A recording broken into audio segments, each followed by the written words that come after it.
This is Nightline and I'm Raymond Goh. Thanks for joining us. News making the headlines today.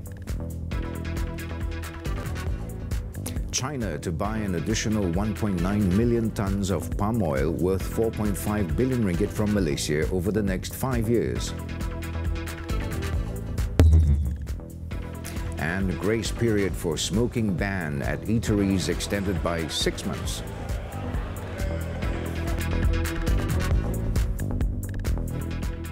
China will buy an additional 1.9 million tons of palm oil worth some 4.5 billion ringgit from Malaysia over the next 5 years.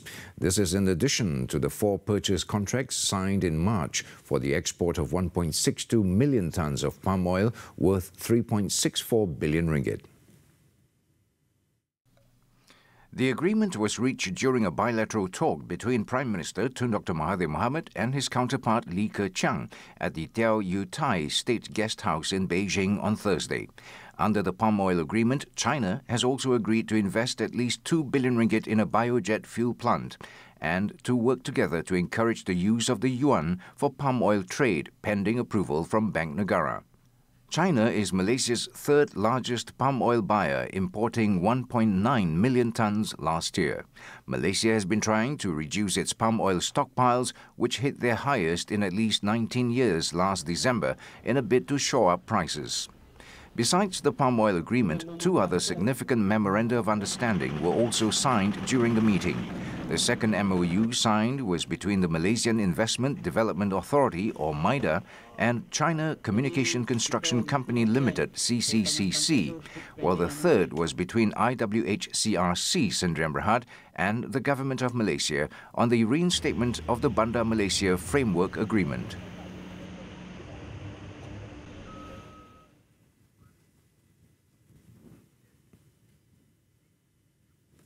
At a separate function, Tun Dr. Mahathir has reiterated that Malaysia is a friend of China and wants to see more investments from the country. He also expressed hope that the Chinese business community would see opportunities in Malaysia and invest in the country.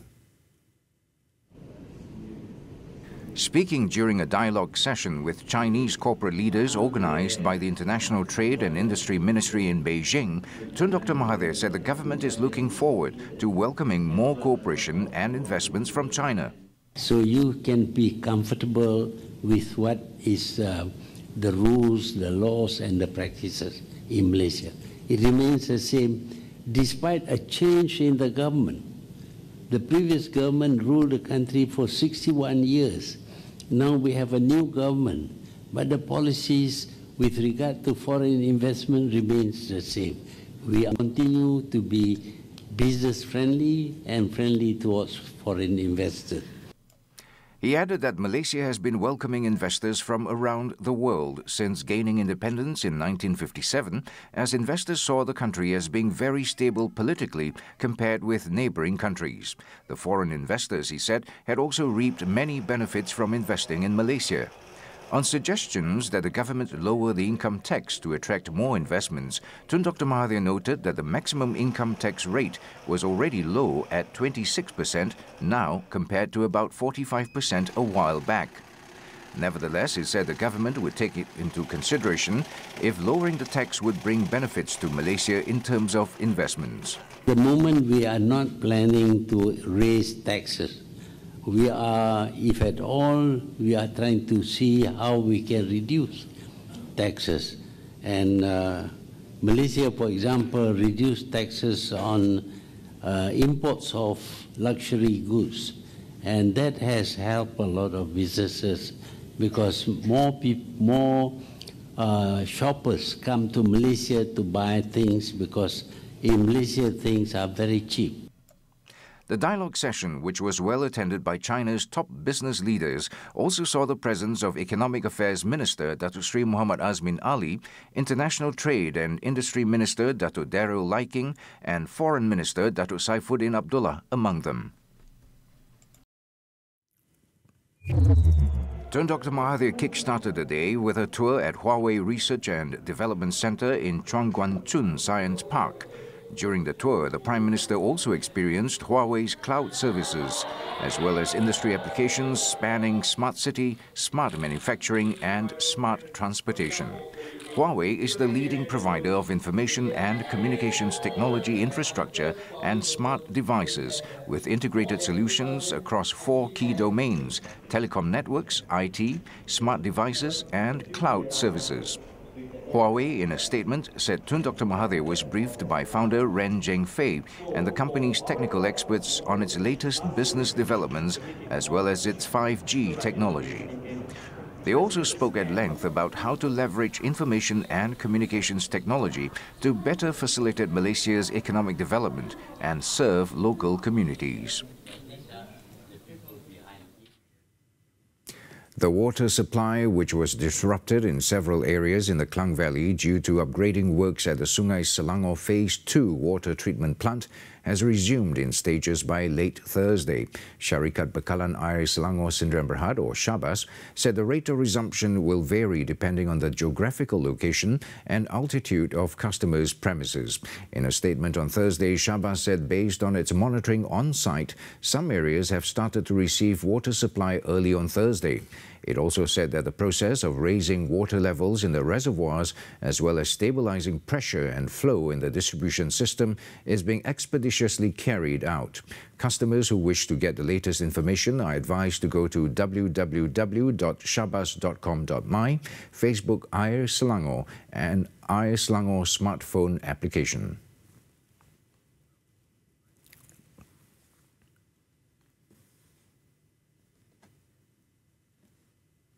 The Health Ministry has decided to extend by another 6 months the grace period for the smoking ban before punitive action is taken. Its Minister, Datuk Sri Dr. Zulkifli Ahmad, said the extension was to raise awareness and knowledge about the dangers of smoking.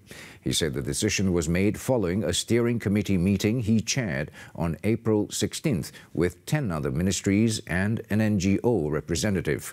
The Health Ministry has asked for extra funds from the Cabinet so that smokers can be assisted better with the M-Quit program, an integrated quit smoking service. Under the law, smokers can only smoke 3 meters away from any restaurant. Offenders can be jailed up to 2 years and fined 10,000 ringgit. Restaurant owners can also be fined 5,000 ringgit or 6 months jail if they allow smoking at their premises.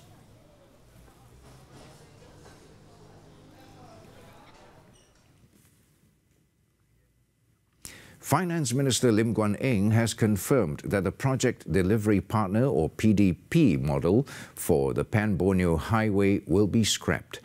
He also said the move was approved by Prime Minister Tun Dr. Mahathir Mohamad. Kita nak cuba untuk buat satu perubahan di mana seperti yang saya sebut tadi, PDP dibatalkan. Kontrak-kontrak yang dikeluarkan, KKR sebut mereka mau terus kekalkan penguasaan mereka bawah KKR, iaitu Kerajaan Pusat. Tapi untuk bakinya kita akan berusaha supaya ia dapat diputuskan oleh Kerajaan Negeri Sabah. Speaking at a town hall session in Sandakan, Lim said a framework is being drawn up to see how the state government can decide on the remaining 25 contracts for the 29 billion ringgit highway project. The Pan-Borneo Highway spans 706 kilometers and is expected to be completed in 2023. It was reported that 12 out of 35 packages for the first phase had commenced construction as at December last year, and about 12% has been completed.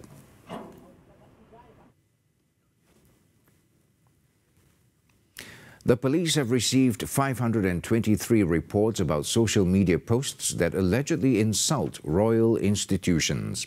Inspector General of Police Tan Sri Muhammad Fuzi Harun said of the total, 472 reports involved insults against the Yang di-Pertuan Agong. Speaking at a media conference after attending the award presentation ceremony for the Pingat Jasa Pahlawan Negara for the Perak contingent in Ipoh on Thursday, Tan Sri Fuzi said the police reports were lodged all around the country and the police are working hard to find the suspects. He, however, admitted that apprehending the suspects can be quite difficult as they are living overseas. Pada satu ketika FB ini telah diblok Dan beberapa hari selepas di blok tu dibuka semula. Jadi kita suspek mereka yang bertanggungjawab ni berada di luar negara, domain address yang digunakan di luar negara.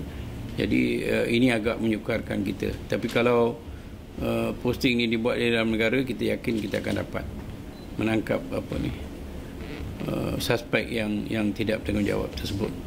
So far, the police have arrested 11 people for allegedly insulting royal institutions, but none involved Facebook posts. The Malaysian Anti-Corruption Commission, MACC, has arrested a chief executive officer and an advisor of a company to help investigations into claims of giving bribes to enforcement officers of a ministry. MACC Investigations Director, Datuk Sri Simi Abdul Ghani, confirmed the arrests. He said the 49-year-old CEO, Datuk Sri, was arrested around 5:30 p.m. Thursday at Duta Mas Raya in Kuala Lumpur. He added that the two will be taken to the Putrajaya Magistrates Court to be remanded on Friday. They were said to have given bribes to the officers amounting to several hundred thousands of ringgit last year. Sources believe that the two were working in cohorts to bribe enforcement officers of a ministry to not take action against the company for illegal deposit activities sometime in 2017.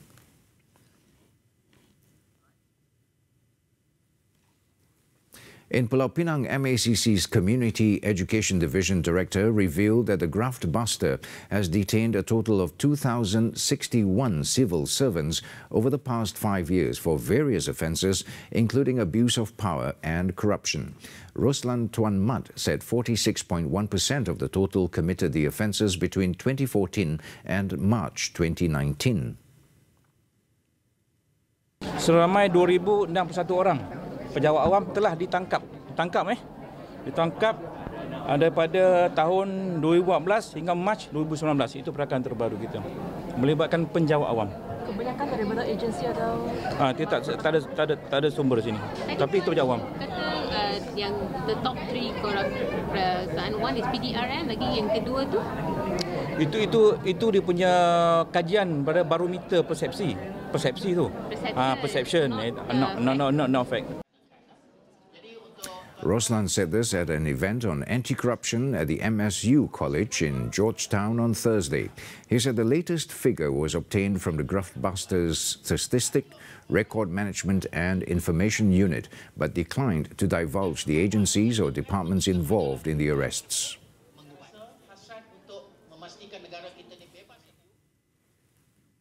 Millions were circulated among Datuk Sri Muhammad Najib Tun Razak's various AmBank accounts, with 14.5 million ringgit transferred into one account in particular. AmBank branch manager R. Umar Devi testified to the Kuala Lumpur High Court on Thursday that the account statement showed that the amount was transferred into an account which is under Datuk Sri Najib's name. Umar Devi said the transactions occurred between July 8, 2014 and February 11, 2015 and came in 3 transactions of 10 million ringgit, 1 million ringgit and 3.5 million ringgit. She also confirmed that the accounts involved were all under Datuk Sri Najib's name and were current accounts. Nick Faisal had been appointed by the former Prime Minister as an authorised personnel to manage his 3 bank accounts in AmBank. Ehsan Perdana is the Corporate Social Responsibility Unit of SRC International. On July 4th last year, Datuk Sri Najib claimed trial to a charge of abuse of power and 3 counts of criminal breach of trust linked to the 1MDB scandal. On August 8th, he appeared in court again for the second time and was charged with 3 counts of money laundering involving the same 42 million ringgit. Vivian Wong, the youngest child of late Sandakan MP Datuk Stephen Wong Tien Fat, has been named to represent DAP in the upcoming Sandakan by-election. Sabah Chief Minister Datuk Sri Muhammad Shafi Abdal made the announcement during a town hall session at Sandakan Community Hall in Sandakan on Thursday. Kita yakin bahawa calon yang diletak ini dan kita daripada warisan APCO dan parti pakatan lain akan memberi sokongan padu dan kita akan berusaha sedaya yang boleh dan kita tidak mengambil ringan setiap pilihan raya kecil, we don't take for granted whatever struggle that we have. We have to work hard to make sure that we can realize a win. The 30-year-old communications graduate from Murdoch University in Australia is a special officer at the Health and People's Wellbeing Ministry. She has been an active DAP member and also involved in campaigning alongside her father during the 14th general election. The Sandakan parliamentary seat fell vacant after Dr. Wong died of a heart attack on March 28th. In the last election, Dr. Wong had obtained 19,094 votes, defeating Barisan Nasional candidate Dr. Lim Meng Hu, who garnered 8,996 votes.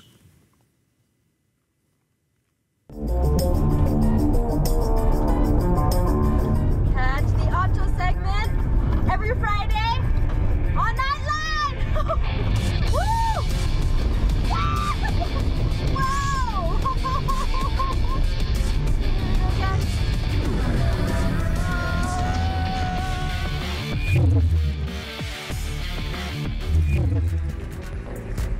Coming up next, Singaporean director claims trial over waste dumping case. Stay tuned.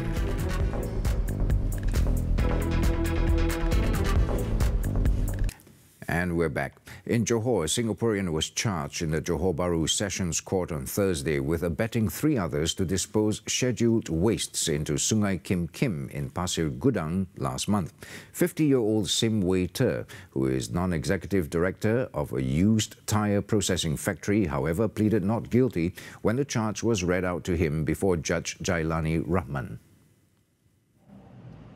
Sim was charged with abetting 35-year-old N. Maridas, 42-year-old Yap Yok Liang and Wang Jing Chao, 34, to dispose oil wastes and sludge into Sungai Kim Kim using a Mitsubishi lorry and a semi-trailer tank.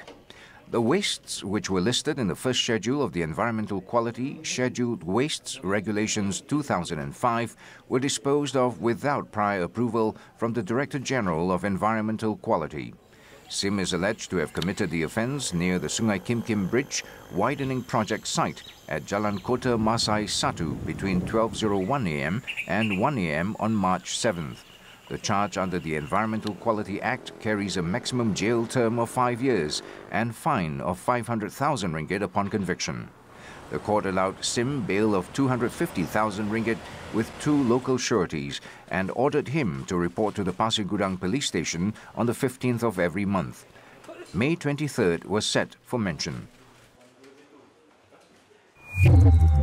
In Selangor, a trailer lorry carrying steel bars crashed and flipped upside down on the Plas Highway near Rawang, causing a massive traffic jam on Thursday. The 4:50 a.m. accident saw numerous steel bars scattered across the road, forcing all lanes to be closed for over 4 hours. A massive 1-kilometer-long build-up was reported at the location before traffic was diverted into the Sungai Buaya Toll Plaza exit. Fortunately, no casualties were reported in the crash, while the lorry driver only suffered minor injuries. The Housing and Local Government Ministry will examine the need to create a policy that can regulate the import of plastic materials other than those coded HS 3915. Its Minister Zuraida Kamarudin said currently there are 25 categories of plastic under the HS 39 code which can be imported without the approved permit AP. As illegal dumping is now a major problem in Malaysia, it raises significant concerns regarding public health and safety, property values and quality of life. The new loan repayment mechanism for the National Higher Education Fund Corporation, or PTPTN, which involved public consultations, will be tabled on the 3rd quarter of this year. Chairman Wan Saiful Wan Jan said the public consultation paper incorporated new suggestions from the round table conducted with people.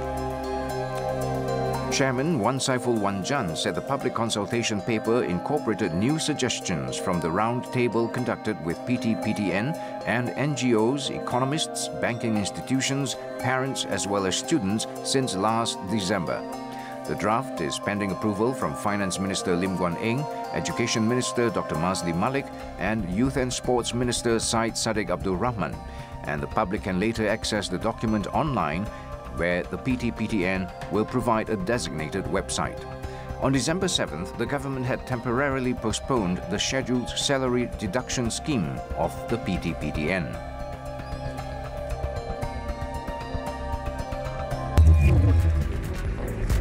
North Korean Kim looks to boost traditional ties with Russia.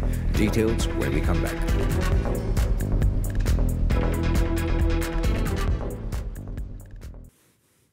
Welcome back.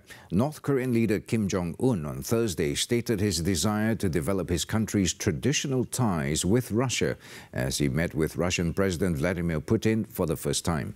Praising the two countries' long relationship and history, Kim said he hoped to turn the modern relationship with Moscow into a more stable and sound one.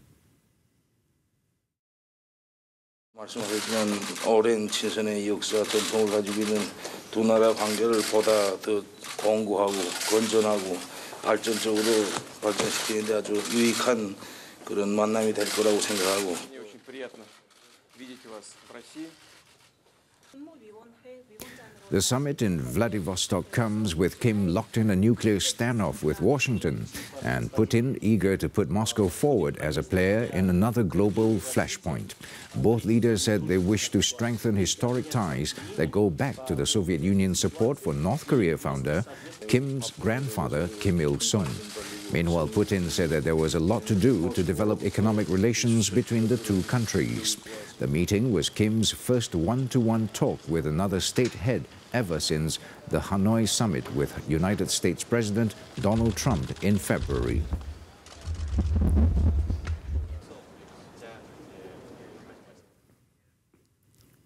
Japanese Emperor Akihito made his last pilgrimage to the country's holiest Shinto shrine, Ise Jingu, as he took part in a series of rituals on Thursday. The 85-year-old and his wife Michiko performed various ceremonies ahead of their abdication to make way for their son, Crown Prince Naruhito. The couple are undergoing a 3-day tour through Friday with a legendary sword and a jewel encased in black boxes and carried by chamberlains. According to the Imperial Household Agency, Akihito brought the two treasures with him to the shrine to use them as part of the day's rituals of reporting his abdication to his ancestors on Thursday. The Japanese government had announced that Akihito would abdicate on 30th April 2019 due to his age and declining health. Wrong side of the road here. Hours. Ramming through the gate there. Trying to squeeze between. Accused of domestic violence. More than 3 hours. Dumped his car in the parking lot. Running out. They don't know what's going on.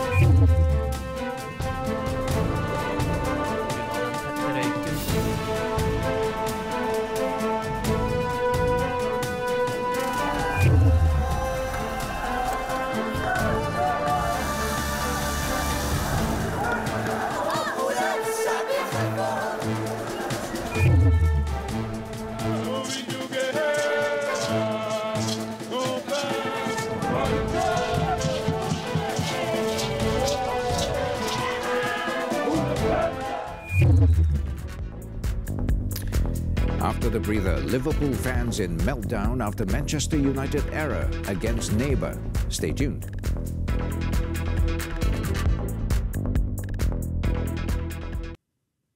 Sports now football, the English Premier League. Manchester City regained the top spot following a 2-0 victory over neighbour Manchester United on Thursday.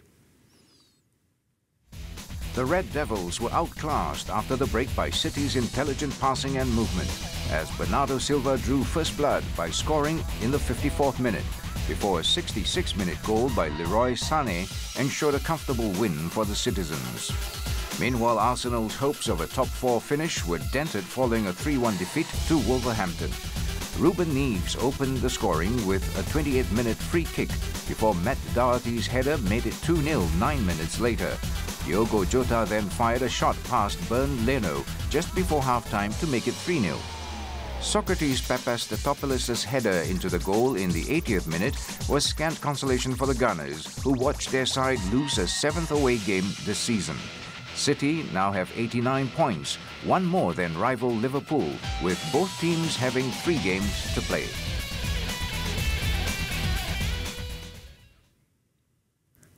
Paramount has released the first trailer for Ang Lee's Gemini Man, a sci-fi thriller starring Will Smith as Henry Brogan, an assassin who finds himself being pursued by a mysterious young man who can somehow predict his every move.